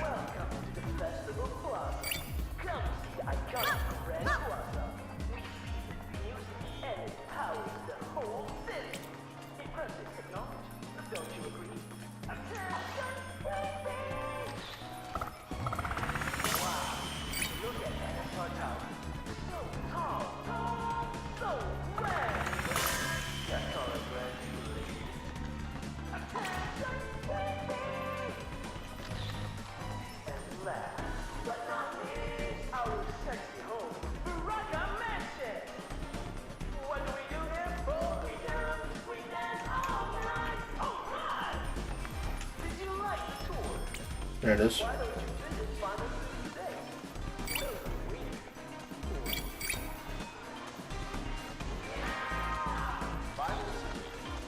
I can't even hear what the fucking TVs are saying.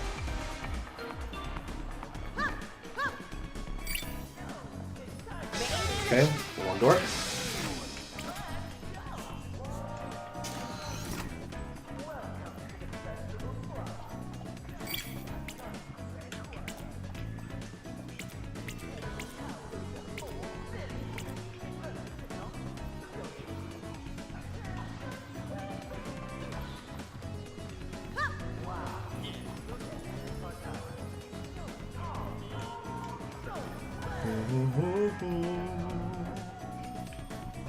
Let's see here. This room's just full of them. Okay, that's cute. I'll add that one to the case, definitely.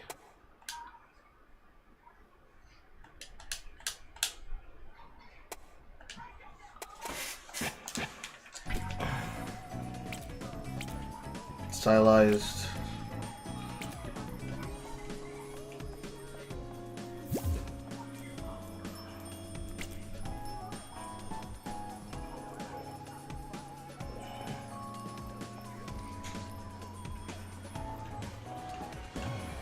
Another.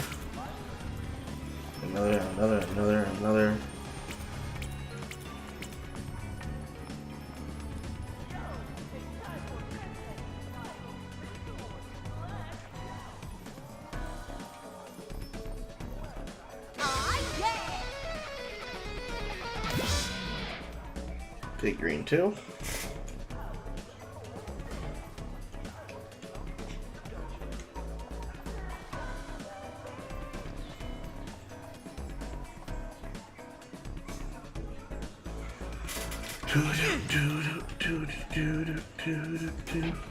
I didn't read that.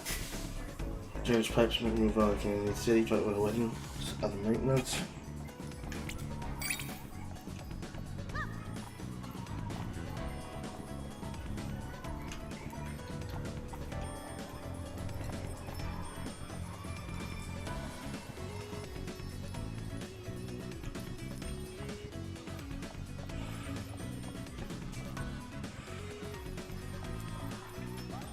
I can't find my way out.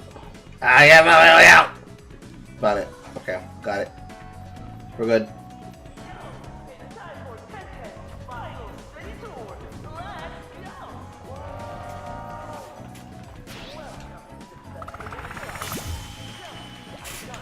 Rock chip locked.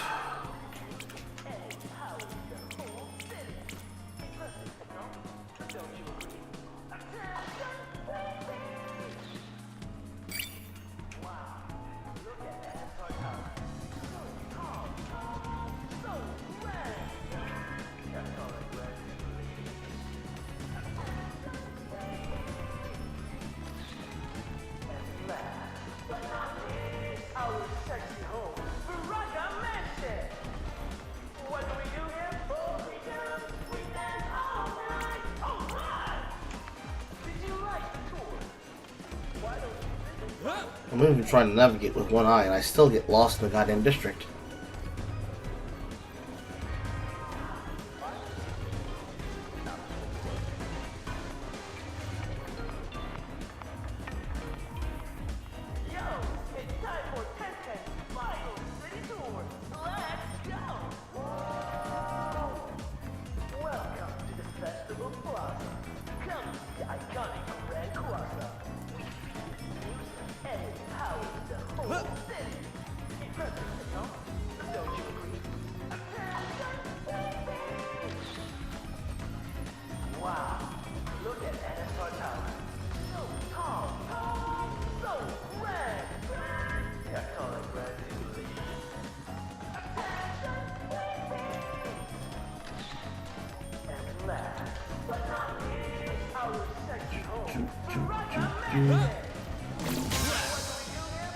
That was an accident.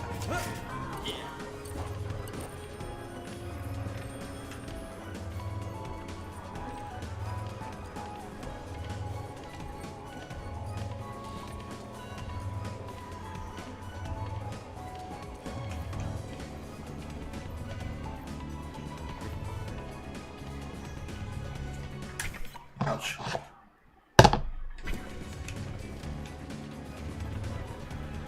Fast travel both to and from. Yeah, okay. So now it takes me towards the end, which will then enable me to do that. I think for right now, because I can feel myself slipping. Somebody won't let me fucking nap. I need to just take a nap. I think that's the best course of action. Alright. Go ahead, chat.